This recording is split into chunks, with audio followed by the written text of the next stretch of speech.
तर मला कधी कळलेच नसते की तुम्ही सृष्टीच्या संरक्षणासाठी इतके भयंकर विषप्राशन केलेत।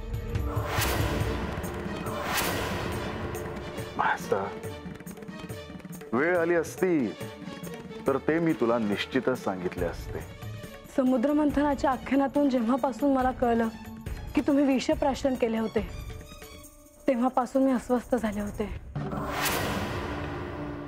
किती सहन केलं आहे तुम्ही त्याची कोणी कल्पना देखील करू शकत नाही।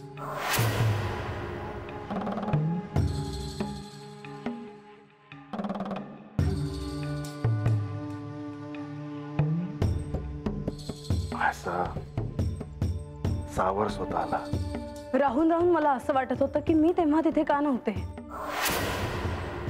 त्यावेळी जर पार्वती देवींनी वेळेवर तुमच्या कंठावर हात ठेवला नसता तर काय झाले असते याची कल्पनाही मला अस्वस्थ करते आहे। आता तुला कसं सांगू की तूच त्यावेळी त्या ठिकाणी होतीस।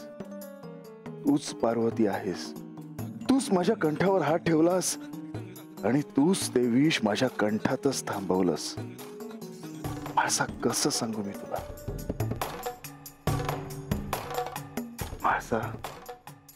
ह्यातून तुला काही संकेत मिळाले आहेत का? नाही, मला हे सारं ऐकून अजूनही अस्वस्थ वाटत आहे। मला त्यातून काही कळेल याचा मी विचारच केला नाही। माझ्या मनात केवळ आणि केवळ तुमचाच विचार येत होता। मला अजून एका गोष्टीसाठी तुमचे आभार मानायचे आहेत। कोणत्या? तुम्ही म्हणालात की समुद्र मंथनाच्या निमित्ताने मला श्री लक्ष्मी देवी आणि श्री विष्णू यांचे दर्शन घडेल। होय, ते होणारच आहे। पण समुद्र मंथनातून बाहेर आलेल्या अलक्ष्मीचे दर्शन मला होणार नाही असे तुम्ही का म्हणालात? असे कोणते कारण आहे की मला त्यांचे दर्शन होणार नाही? अलक्ष्मी ह्या श्री लक्ष्मी देवी यांच्या भगिनी, त्यांच्या भगिनी असल्यामुळे त्यांचे स्वरूप देखील श्री महालक्ष्मी देवींसारखेच आहे। पण तुला अद्याप श्री महालक्ष्मी देवी यांचे स्वरूप ठाऊक नाही, तेव्हा अलक्ष्मी यांचे स्वरूप तुला कळणार नाही। आणि म्हणून मी तुला सांगितले की तुला त्यांचे दर्शन घडणार नाही।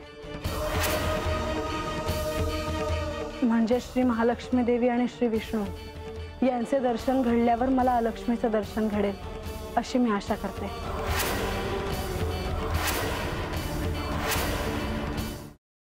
Paneer mushroom stick with barbecue sauce करण्यासाठी लागणारे साहित्य: किसलेला गाजर, उकडलेला बटाटा, पनीर, तांदूळाचं पीठ, रवा, मटार, मशरूम, कोबी, मीठ, मिरची, कोथिंबीर आणि बार्बेक्यू सॉस। कृती: प्रथम एका बाउलमध्ये किसलेला गाजर, उकडलेला बटाटा, कुस्करलेला पनीर, मटार, मशरूम, हिरवी मिरची, कोथिंबीर, कोबी, मीठ आणि तांदूळाचं पीठ घालून सर्व एकजीव करून घ्यावं। तयार मिश्रणाच्या स्टिक बनवून रव्यामध्ये घोळवून गरम तेलात तळून घ्याव्यात आणि सर्व्ह कराव्यात।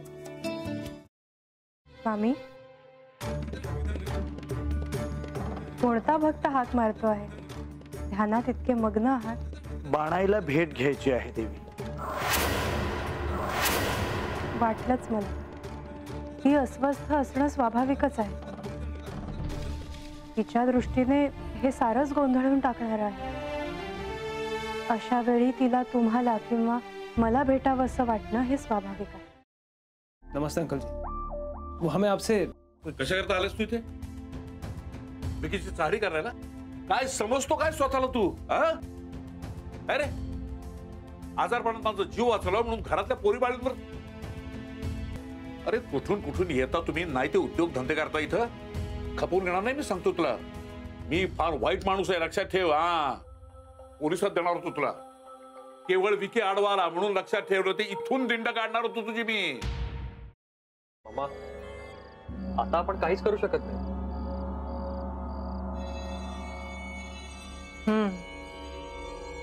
पण आर्चिस, हे असं कसं शक्य आहे?